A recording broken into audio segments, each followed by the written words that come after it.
ஈழம் மரபு திருவிழாவில் வந்து பாத்தீங்க அப்படின்னா நிறைய வேளாண் கல்லூரி மாணவர்களும் வந்து ஸ்டால்ஸ்ல வந்து இருக்கிறாங்க. அவங்க என்ன சொல்ல போறாங்க அப்படின்றத கேட்டுடலாம். வணக்கம், என் பேரு கௌரி. நான் வந்து horticulture college and research institute பையூர்ல இருந்து வந்திருக்கோம். ஹாய், என் பேர் வந்து மதுஸ்ரீ. வணக்கம், என் பேர் வந்து கீர்த்தி. நாங்க பாத்தீங்க அப்படின்னா இவ்ளோ வெரைட்டிஸ் ஆனதெல்லாம் காய்கறிகள் பார்த்தது கிடையாது. இங்க வந்து மரபு சந்தையில வந்து நாங்க இவ்ளோ வெரைட்டிஸ் பார்த்திருக்கோம் அப்படின்றது இங்க வந்து நான் சொல்றேன். இங்க நிறைய மக்கள் வந்து கேட்கும் போதுமே நாங்க இங்க வந்து அவங்களுக்கானதை கொஞ்சம் சொல்றோம். என்னென்ன வெரைட்டிஸ் இருக்கு அப்படின்றதையும் நாங்களும் தெரிஞ்சுக்கிட்டோம். எங்க என்னென்ன வெரைட்டிஸ் எல்லாம் இருக்கு அப்படின்றத ஃபர்ஸ்ட் நம்ம வந்து கீரை வகைகளை பார்க்கலாம். ஃபர்ஸ்ட் தண்டைக்கீரை இருக்கு. 2 வகையான தண்டங்கீரை இருக்கு.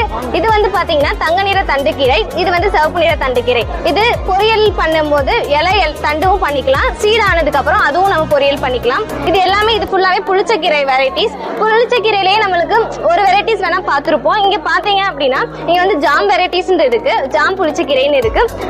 இருக்கிற பூசணியிலே இது வந்து சுகர்லெஸ் கண்டென்ட்டான பூசணியா இருக்கும். வந்து பாத்தீங்கன்னா இதுவும் தலையணை பூசணி. சுரக்காயில எப்படி தலையணை சுரக்காய் இருக்கும் அதே மாதிரி தலையணை பூசணி. இது வந்து முட்டை பூசணின்னு சொல்லுவாங்க. ஏன் அப்படின்னா முட்டை ஷேப்ல இருக்கு அப்படின்றனால இது வந்து முட்டை பூசணி சொல்லுவாங்க. இதுல வந்து நிறைய காய்கறி ஐட்டம்ஸ் புதுசா நமக்கு தெரியாத நாட்டு வகையெல்லாம் நிறைய வந்து எக்ஸிபிஷன் மாதிரி ஷோகேஸ் பண்ணிருக்காங்க.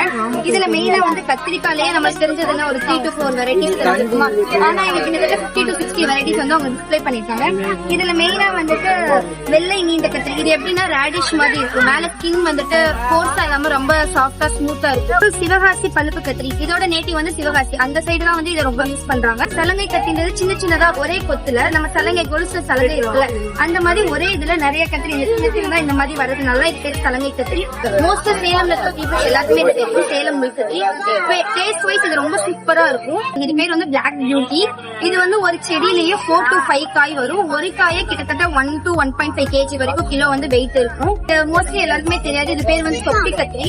இது எப்படி இருக்கும்னா நம்ம தலையில போற தொப்பி மாதிரி இருக்கும். இதோட கலர் வந்து லைட் கிரீன் டு ஆரஞ்சு கலர்ல இருக்கும்.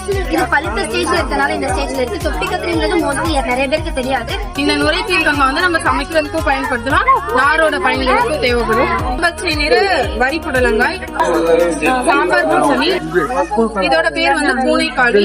இது வந்து நம்ம பிஞ்சா இருக்கும் போது நம்ம பீன்ஸ் மாதிரி எப்படி நம்ம சமையலுக்கு பயன்படுத்தணுமோ அந்த மாதிரி பயன்படுத்திக்கலாம். இது வந்து சிறகு அவரை. சிறகு அவரையில வந்து 2 டைப் இருக்கு.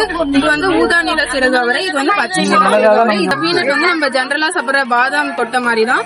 இதோட சீட்ஸ் வந்து நம்ம எடுத்து ரோஸ்ட் பண்ணி சாப்பிட்டோம்னா இதுல வந்து அதிகமான புரோட்டீன் வேல்யூ இருக்கு, ஆன்டி ஆக்சிடென்ட்ஸும் நிறைய இருக்கு. கண்டிப்பா இந்த விழா பாத்தீங்க அப்படின்னா எல்லா விவசாய பெருமக்களுக்கும் ஒரு முன்னுதாரணமா இருக்கும் அப்படின்னு கூட சொல்லலாம்.